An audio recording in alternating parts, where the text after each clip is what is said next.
यहां चुनाव चल रहा है और युवराज, माहिती आहे ना युवराज कोण कोण? हे बा, मी असं पप्पू वगैरे म्हणणार नाही, ते तुम्ही म्हणताय, मी नाही म्हणणार, मी नाही म्हणत असं. युवराज राहुल गांधी या ठिकाणी गुजरातमध्ये प्रचार करायच्या ऐवजी भारत जोडो यात्रा घेऊन महाराष्ट्रामध्ये आहेत. महाराष्ट्र में भारत जोड़ो यात्रा लेकर राहुल गांधी पहुंचे. मैं सुरक्षित उनको बाहर निकाल दूंगा, आप चिंता मत करिए. पूरी सुरक्षा के साथ मैं उनको शिवराज जी के हवाले मध्य प्रदेश में कर दूंगा. पण एक लक्षात ठेवा, ही भारत जोड़ो यात्रा नहीं है, विरोधी पार्टियां जोड़ो यात्रा है. कारण भारत तो जुड़लेलाच है. अब राहुल गांधी कहां से भारत जोड़ेंगे? अरे पूरे भारत में जब एक नेता मोदी जी जैसा है जिसके पीछे पूरा भारत है, तो राहुल गांधी कहां से भारत जोड़ने वाले? ये जो भारत जोड़ो यात्रा निकली है, ये भारत जोड़ो यात्रा विरोधी पार्टियों को जोड़ो, विरोधी नेताओं को जोड़ो, सबको जोड़कर कम से कम 50-60 सीटें संसद में लाओ, कम से कम विपक्ष का नेता तो भी पाओ, इस प्रकार की ये यात्रा है. और इसलिए मैं राहुल जी को कहना चाहता हूं, अरे भारत जोड़ो यात्रा अगर निकालनी थी तो सोमनाथ से विश्वनाथ तक निकालते तो भारत जोड़ो यात्रा होती. सोमनाथ से विश्वनाथ तक निकालते तो भारत जोड़ो यात्रा होती. अगर भारत जोड़ो यात्रा निकालनी थी तो कम से कम जम्मू कश्मीर से और कश्मीर की घाटी से जिन हिंदुओं को निकाला और जिनके आंखों के आंसू भी आज तक सूख नहीं पाए थे, उनके लिए 2 आंसू बहा लेते तो भारत जोड़ो यात्रा होती. अरे तुमने तो उनको बाहर निकाला, मोदी जी ने 370 हटाकर फिर एक बार वहां पर उनको जाने का रास्ता दिया. भारत को जोड़ने का काम मोदी जी कर रहे हैं. 370 को हटाकर फिर एक बार कश्मीर को भारत में पूरे तरीके से विलीन करते हुए कोई कश्मीर में अब दूसरा झंडा नहीं लगेगा, केवल भारत का तिरंगा फहरेगा. इस प्रकार की ये जो परिस्थिति मोदी जी ने तैयार की, वो भारत जोड़ो कर रहे हैं. लेकिन दोस्तों, ये हमारे युवराज महाराष्ट्र में आए आणि समजत नाही या बाबाला कोण स्क्रिप्ट लिहून देतं, कोणाचे कागद वाचतो, काय खाऊन वाचतो, हेच समजत नाही. आता 2 दिवस सांगितलं, सावरकरांना शिव्या देऊन राहिले. स्वातंत्र्यवीर सावरकर नाही म्हणाले, माफीवीर. एक कुठला तरी कागद दिला, मग मी आज तसाच कागद गांधीजींचा दिला. जे सावरकरांनी लिहिलंय पत्रात तेच गांधीजींनी लिहिलंय. आता माझा सवाल आहे राहुल गांधींना की मला सांगा राहुल गांधी, मग आता गांधीजींना माफीवीर म्हणायचं? त्याही पेक्षा भयानक नेहरूजींनी पत्रामध्ये लिहिलंय, मग आता नेहरूजींना माफीवीर म्हणायचं? अरे राहुल गांधी, तुम्हाला काय माहिती आहे, त्या ठिकाणी अंदमानच्या कालकोठरीमध्ये 11 वर्षापर्यंत अनन्वित अत्याचार सहन करत कोलूचा बैल बनवून त्या ठिकाणी भारत माता की जय म्हणत कोडे खात खात एकही दिवस वीर सावरकर माफी मागत नव्हते, तर उभ्या त्या अंदमानच्या कारागृहामधल्या सगळ्या बंद्यांना सोबत घेऊन त्या ठिकाणी भारत माता की जय म्हणत होते आणि त्याही ठिकाणी बंड पुकारत होते. पण हे तुम्हाला कळणार कसं? कारण तुम्हाला भारताचा इतिहासच माहिती नाही. 2-4 टपरे लोक सोबत घेता आणि त्यांनी लिहिलेलं वाचता आणि या ठिकाणी सावरकरांचा अपमान करता. केवळ सावरकरच नाही, तर या ठिकाणी त्यांच्या करता त्यांचा परिवार, नेहरू गांधी परिवार म्हणजेच भारत आहे. नेहरू गांधी परिवारापुरतं भारताचं स्वातंत्र्य युद्ध आहे.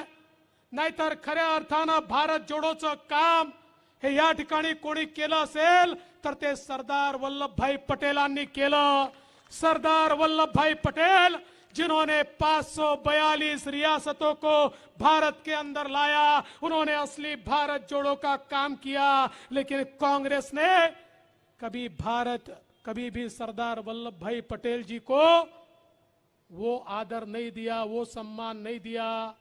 अरे वो सम्मान देने के लिए मोदी जी को गुजरात का मुख्यमंत्री बनना पड़ा, देश का प्रधानमंत्री बनना पड़ा, तब जाकर आज जिस प्रकार का सम्मान सरदार वल्लभ भाई पटेल का हम देखते हैं, वो आज हमको देखने को मिलता है। इन्होंने कभी नेताजी सुभाष चंद्र बोस को सम्मान नहीं दिया।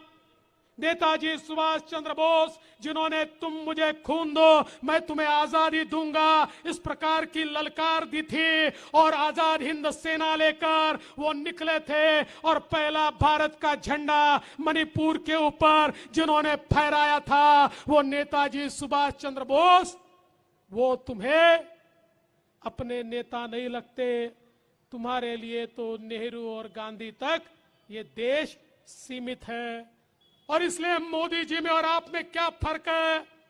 अरे आपके लिए एक परिवार ये पूरा देश है, और मोदी जी के लिए पूरा देश उनका परिवार है। ये परिवर्तन मोदी जी ने लाकर दिखाया है।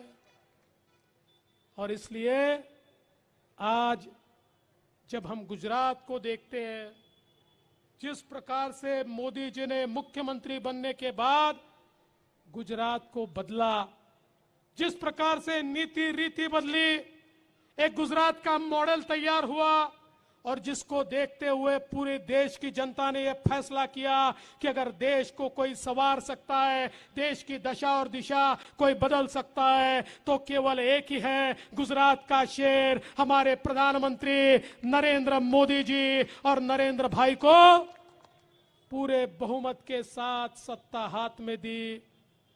और दोस्तों, हम सबने देखा पिछले 8 सालों में मोदी जी ने इस देश में जो परिवर्तन लाया, इस देश में गरीब कल्याण का एजेंडा लाया। गरीबों की बातें तो सब करते थे, इंदिरा जी भी कहती थी गरीबी हटाओ, राजू जी भी कहते थे गरीबी हटाओ। गरीबी नहीं हटी, गरीब हट गए। गरीबी हटी, लेकिन नेताओं की गरीबी हटी, आम आदमी की गरीबी नहीं हटी। पहली बार मोदी जी ने यह फैसला किया कि गरीब कल्याण का एजेंडा चलेगा, और 1 रुपया दिल्ली से भेजूंगा तो पूरा 1 रुपया अंतिम आदमी तक जाएगा, बीच में कोई बिचौलिया या दलाल मैं रहने नहीं दूंगा। और देखिए, इस देश के अंदर करोड़ों लोगों को मकान मिला, करोड़ों शौचालय तैयार हुए, करोड़ों घरों में गैस के चूल्हे गए, करोड़ों घरों का अंधकार नष्ट हुआ, वहां बिजली पहुंची, हर घर नल पहुंचा। हमारे किसानों को किसान सम्मान निधि मिला, हमारी महिलाओं को सम्मान मिला, हमारे युवाओं के हाथ को काम मिला। आज पूरे देश को बदलने का काम मोदी जी ने किया है। और दोस्तों, आज हम सब लोग यहां पर इतनी बड़ी संख्या में उपस्थित है। बताइए, 1-1.25 साल पहले अगर हम लोग ये तय करते कि इतनी बड़ी संख्या में यहाँ उपस्थित रहना है, तो क्या हम रह पाते? कोरोना में क्या हम बाहर निकल सकते थे? क्या हम एक दूसरे से मिल सकते थे? क्या हमारी परिस्थिति थी? लेकिन हम धन्यवाद देते हैं मोदी जी को। मोदी जी ने वैक्सीन तैयार करवाई। विचार कीजिए, अगर 135 करोड़ लोगों के लिए भारत में वैक्सीन नहीं बनती और हमको किसी दूसरे देश से वैक्सीन मांगनी पड़ती, अमेरिका के आगे, रशिया के आगे झोला फैलाकर हम खड़े होते, भैया वैक्सीन दे दो, वैक्सीन दे दो, और अमेरिका कहता थोड़ी देर रुको, अभी मेरे लोग बाकी है, पहले उनको वैक्सीन देंगे, बाद में आपको वैक्सीन देंगे। करोड़ों करोड़ों लोग मर जाते, पर हमको वैक्सीन नहीं मिलता। लेकिन मोदी जी एक ऐसे दूरदर्शी नेता है, मोदी जी ये जानते थे कि 135 करोड़ लोगों की जान अगर बचानी है तो इस देश में वैक्सीन तैयार करनी होगी। देश के साइंटिस्ट को साथ में लेकर देश की कंपनियों को साथ में लेकर मोदी जी ने पूरे दुनिया में उनकी जो पहचान बनी है, जो उनकी दोस्ती बनी है, उसका उपयोग करते हुए दुनिया से रॉ मटेरियल लाया और हमारे यहां पर ये वैक्सीन तैयार की। और विचार कीजिए, कश्मीर से कन्याकुमारी तक और कच्छ से अंडमान निकोबार तक हर गांव में वैक्सीन पहुंची और मुफ्त में हर व्यक्ति को वैक्सीन लगी और साथ में एक डिजिटल सर्टिफिकेट भी मिला। कल एक अमेरिका के बहुत बड़े इन्वेस्टर आए थे, उन्होंने कहा हमको तो लगता था भारत का क्या होगा, लेकिन आपके यहाँ वैक्सीन भी बन गई, डिजिटल सर्टिफिकेट भी बन गया। हमारे यहाँ तो वैक्सीन लेने के बाद एक पर्ची मिलती थी और फिर 15 दिन बाद डिजिटल सर्टिफिकेट हमको मिलता था। भारत तो हमसे भी आगे चला गया। जब ये उन्होंने कहा तो मेरा भी सीना चौड़ा हुआ कि मेरे प्रधानमंत्री ने दुनिया में केवल 5 देश वैक्सीन बना पाए, उसमें मेरा भारत है। मेरे मोदी जी ने मेरे भारत को कहां ले जाकर रखा है, ये देखिए।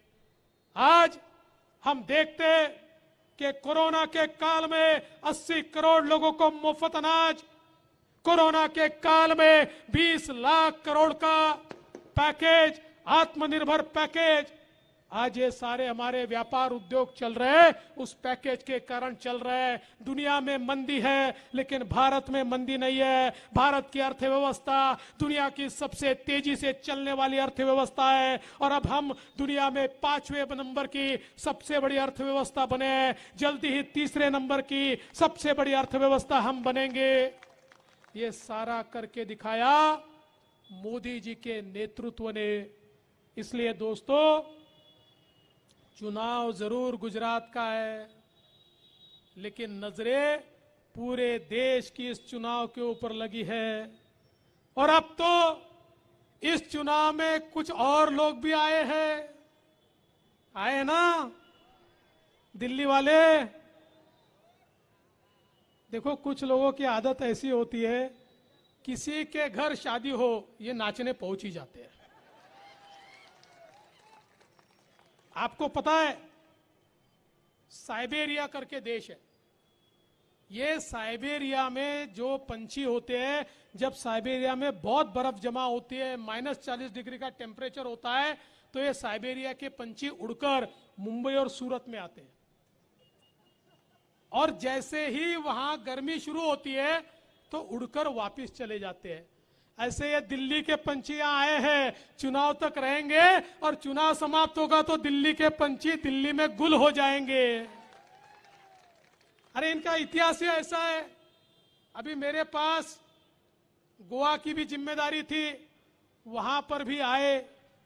अच्छा, इनकी खासियत यह है, ये सुबह उठते एक झूठ बोलते, नाश्ते से पहले 2 झूठ बोलते, खाने से पहले 3 झूठ बोलते, रात के खाने से पहले 4 झूठ बोलते, और फिर रात को हिसाब लगाकर कल कितने झूठ बोलने हैं इसका प्लानिंग करते।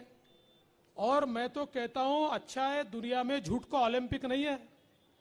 अगर झूठ का ओलंपिक होता तो हमको तो एक भी मेडल नहीं मिलता, सारे के सारे गोल्ड मेडल तो ये आप वाले ले जाते। मराठी माणसाला समजतं ना, आप नाही थाप आहे, थाप मारण्याचा कार्यक्रम आहे हा कार्यक्रम, फक्त थापा मारण्याचा कार्यक्रम है। और ये लोग चुनाव के बाद चेहरा ही नहीं दिखता। गोवा में आए थे, हमने पैक करके वापस भेज दिया, कुछ नहीं बचा, डिपॉजिट भी नहीं बचा। जिसको मुख्यमंत्री का उम्मीदवार गोवा में इन्होंने बोला था उसका भी डिपॉजिट जब्त करके उसको भी हमने वापस भेज दिया। अब गुजरात की बारी है, पाठवाल ना परत, पॅक करून पाठवायचं, चांगलं पॅकिंग करायचं, इकडे तिकडे लागू नाही द्यायचं। हा, त्याची लागण होते, त्याच्यामध्ये नीट पॅक करायचं आणि कुरिअर मध्ये टाकून दिल्लीच्या फ्लाइट मध्ये बसवायचं आणि दिल्लीला परत पाठवायचं। तिथे आम्ही त्यांची काळजी घेतोय, काय काळजी करण्याचं कारण नाहीये। इतने झूठे आश्वासन ये लोग देते हैं। पंजाब वालों ने इनके आश्वासनों पर, वहां पर उनको लगा कि चलो भाई कुछ कर रहे, इनको भी मौका दे देते। अब सिर पीट रहे, अब सिर पीट रहे। और सबसे बड़ी बात यह है, एक आध सरकार आती है जाती है, कोई पार्टी आती है कोई पार्टी जाती है, लेकिन पंजाब के अंदर इस आप पार्टी ने खलिस्तानवादियों के साथ हाथ मिलाया है। खलिस्तानवादियों के साथ, जो देश तोड़ना चाहते हैं, ऐसे लोगों के साथ आप रोज वहां पर खाना खाते हो, रोज उनके साथ बैठते हो, उनके साथ उठते हो, और यहां आकर बरगलाने वाली बातें करते हो। दोस्तों, सवाल यह है कि क्या ऐसे लोगों को हम लोग यहां पर रहने देने वाले हैं? और मैं आपको कहना चाहता हूं, ये कैसे लोग हैं? एक बार एक आदमी मर गया, मरकर गया ऊपर, चित्रगुप्त के सामने बैठा। अब अपने यहाँ तो अपने हिंदू धर्म में है, पाप ज्यादा होंगे तो नरक में जाओ, पुण्य ज्यादा होंगे तो स्वर्ग में जाओ। और चित्रगुप्त हिसाब करता है। वो चित्रगुप्त हिसाब निकाल के बैठा था, 3 किलो पाप, 4 किलो पुण्य, 5 किलो पाप, 3 किलो पुण्य, ऐसा अपना चल रहा था उसका। ये बैठा था, भाई मेरा क्या हिसाब निकलता है। उतने में एक घंटी बजे, टन। अरे बोले काय की घंटी है? चित्रगुप्त ने बताया, देखो ये मैंने अरेंजमेंट की है, जरा पाप बहुत बढ़ रहा है, तो भारत में अगर कोई झूठ बोलता है तो बोले एक घंटी बजती है। फिर 2 मिनट बाद वापस टन। अरे बोले एक और झूठ बोला। फिर एक और बार टन। अरे बोले एक और बार झूठ बोला। फिर 5-10 मिनट कुछ नहीं हुआ, और उसके बाद टन टन टन टन टन टन टन टन टन टन टन बजने लगी। ये बोले अरे भाई ये क्या हो गया? चित्रगुप्त को उसने पूछा, बोले कुछ नहीं, तू शांति से बैठ, केजरीवाल का भाषण चालू हो गया।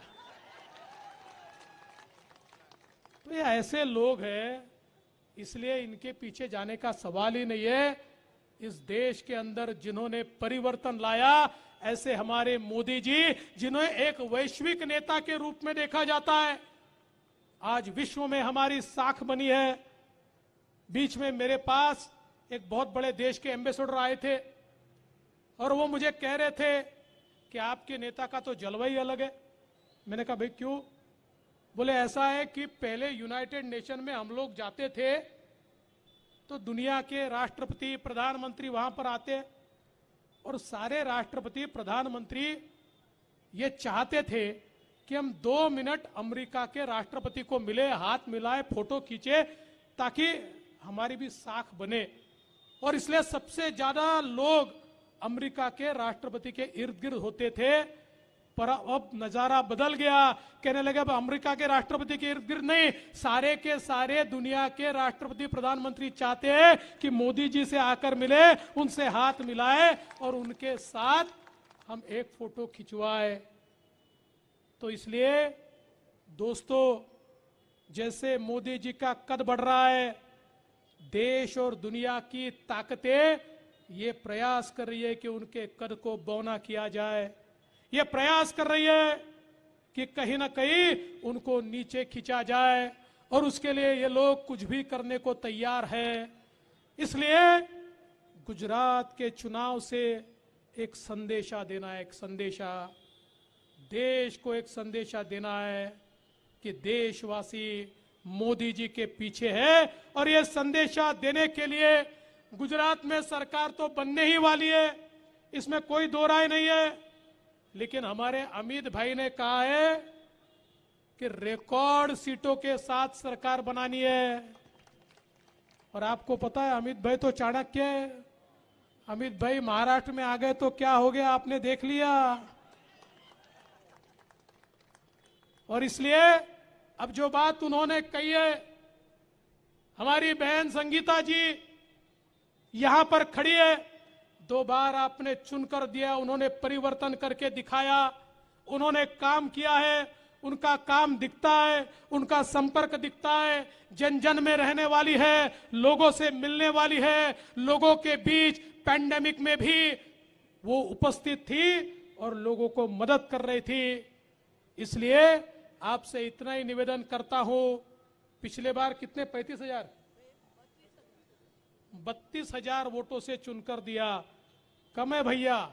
इतना अच्छा काम करने के बाद 32,000 वोट कैसे चलेगा? बताइए कितने वोटों से चुनकर देंगे?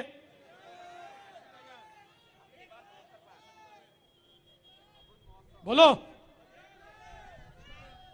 अभी इधर से मांग ऐसी आई है कि अमृत महोत्सव है, 75 साल हुए, तो 75,000 वोटों से चुनकर आना है। बोलिए देंगे? तो हाथ उठाकर कहिए भारत माता की, भारत माता की, भारत माता की। मोदी जी संघर्ष करो, मोदी जी आगे बढ़ो, देश तुम्हारे साथ है। मोदी जी आगे बढ़ो, मोदी जी आगे बढ़ो। भारत माता की। जय हिंद, जय भारत।